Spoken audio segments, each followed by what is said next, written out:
हिरण्यवर्णां हरिणीं सुवर्णरजतस्रजां चन्द्रां हिरण्मयीं लक्ष्मीं जातवेदो म आवह ताम आवह जातवेदो लक्ष्मीमनपगामिनीं यस्यां हिरण्यं विन्देयं गामश्वं पुरुषानहम् अश्वपूर्वां रथमध्यां हस्तिनादं प्रबोधिनीं श्रियं देवीमुपम्भये श्रीर्मां देवीर्जुषतां तां सोऽस्मितां हिरण्यप्राकाराम् आर्द्रां ज्वलन्तीं तृप्तां तर्पयन्ती पद्मे स्थितां पद्मवर्णां तामिहोपम्भये श्रियं चन्द्रां प्रभासां यशसा ज्वलन्ती श्रियं लोके देवजुष्टामुदारां तां पद्मिनीं शरणमहं प्रपद्ये अलक्ष्मीर्मे नश्यतां त्वां वृणे आदित्यवर्णे तपसोऽधिजातो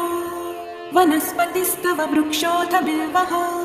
तस्य फलानि तपसानुदन्तु मायान्तरायाश्च बाह्या अलक्ष्मीः उपैतु मां देवसखः कीर्तिश्च मणिना सह प्रादुर्भूतोऽस्मि राष्ट्रेऽस्मिन् कीर्तिमृद्धिं ददातु मे क्षुत्पिपासामलां ज्येष्ठां लक्ष्मीं नाशयाम्यहम् अभूतिमसमृद्धिं च सर्वां निर्णुद मे गृहात् गन्धद्वारां दुराधर्षां नित्यपुष्टां करीषिणीं ईश्वरीं सर्वभूतानां तामिहोपम्भये श्रियं मनसः काममापूतिं वाचः सत्यमशीमहि पशूनां रूपमन्नस्य मयि श्रयतां यशः कर्दमेन प्रजाभूता मयि सम्भव कर्दमा श्रियं वासय मे कुले मातरं पद्ममालिनीम्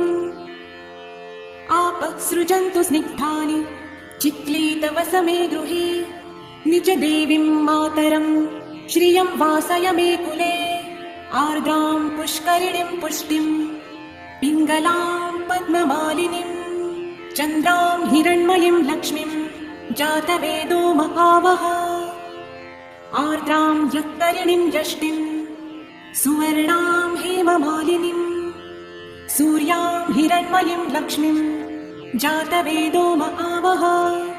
ताम आवह जातवेदो लक्ष्मीमनपगामिनीं यस्यां हिरण्यं प्रभूतं गावो दास्योश्वान् विन्देयं पुरुषानहम् यः शुचिः प्रयतो भूत्वा जुहुयादजमन्वहम् श्रियः पञ्चदशर्चर्चा श्रीकामः सततै जपेत् पद्मानने पद्मपूरू पद्माक्षि पद्मसम्भवे त्वं मां भजस्व पद्माक्षि येन सौख्यं लभाम्यहम् अश्वदायी गोदायी धनदायी महाधने धनं मे जुषतां देवी सर्वकामांश देहि मे पुत्रपौत्रधनं धान्यं हस्तश्वादिगवे रथं प्रजानां भवसि माता आयुष्मन्तं करोतु माम् धनमग्निर्धनं वायु धनं सूर्यो धनं वसु धनमिन्द्रो बृहस्पतिर्वरुणं धनमस्तु ते वैनतेय सोमं पिबतु वृत्रः सोमं धनस्य सोमिनो मह्यं ददातु सोमिनः न क्रोधो न च मात्सर्यं न लोभो नाशुभामतिः भवन्ति कृतपुण्यानां भक्तानां श्रीसूक्तं जपेत् सदा वर्षन्तु ते विभावरि दिवो अभ्रस्य विद्युतः रोहन्तु सर्वबीजान्यव ब्रह्म द्विषोजहि पद्मप्रिये पद्मिनि पद्महस्ते पद्मालये पद्मदलायताक्षी विश्वप्रिये विष्णुमनोनुकूले त्वत्पादपद्मं मयि सन्निधस्त्वा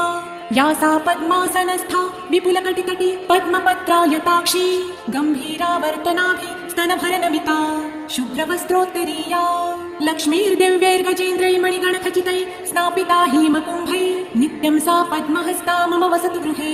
सर्वमाङ्गल्ययुक्ता लक्ष्मीं क्षीरसमुद्रराजतनया श्रीरङ्गधामेश्वरी दासीभूत समस्तदेववनिता लोकैकदीपाङ्कुरां